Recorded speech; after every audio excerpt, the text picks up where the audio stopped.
High above the ordinary world grew the prism canopy, a forest whose branches curled into bridges and whose leaves shone like stained glass. Lumina lived in the tallest tree. She was the biggest young lemur anyone had ever seen, with midnight blue fur, glowing pink and turquoise stripes, and a spiral tail longer than a village street. Every year, Lumina arranged the Moonbeam Festival lanterns. She loved straight rows, equal spaces, and perfect glowing patterns. With one sweep of her enormous tail, she could hang 50 lanterns before breakfast. This year, she promised the most perfect display ever. But the festival wind had ideas of its own. Whoosh! One row tilted left. Lumina pulled it right. Another row bobbed up. She tugged it down. Zip! A tiny firefly tried to say that the lanterns looked happy dancing, but Lumina barely heard him.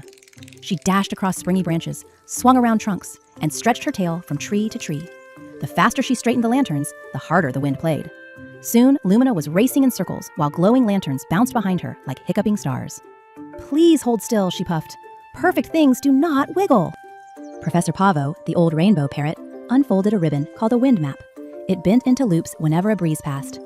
A strong plan knows when to bend, he explained. Tico Gecko added tiny swivel hooks so one lantern could turn safely.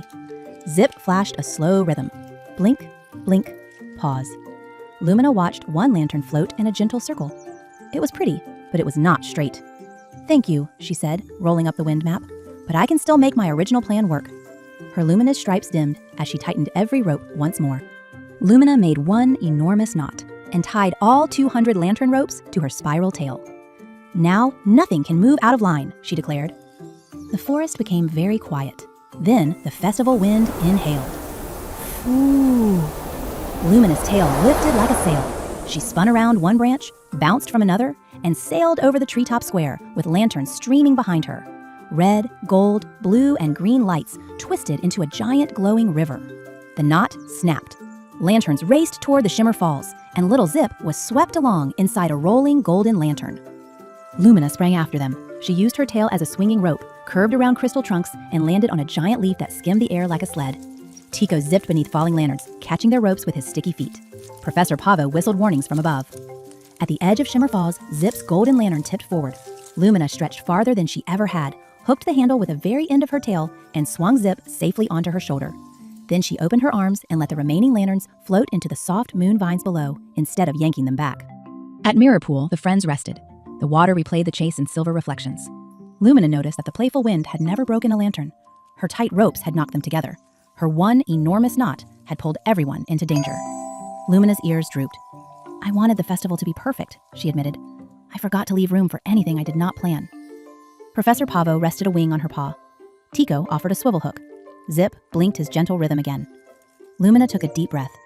Will you help me make a new plan? One that can move? Her stripes began to glow. Everyone got to work. Tico built swivel clips that could turn without tangling. Professor Pavo flew through the canopy and whistled 3 safe wind routes. Zip taught every lantern a light rhythm. Blink, blink, pause, glow. Lumina stopped pulling the ropes straight. Instead, she curved her enormous tail into a wide, guiding spiral. The team tested 1 lantern, then 5, then 50. They dipped, turned, and returned without bumping. When a small gust changed direction, Lumina changed the spiral with it. New route, she called, smiling.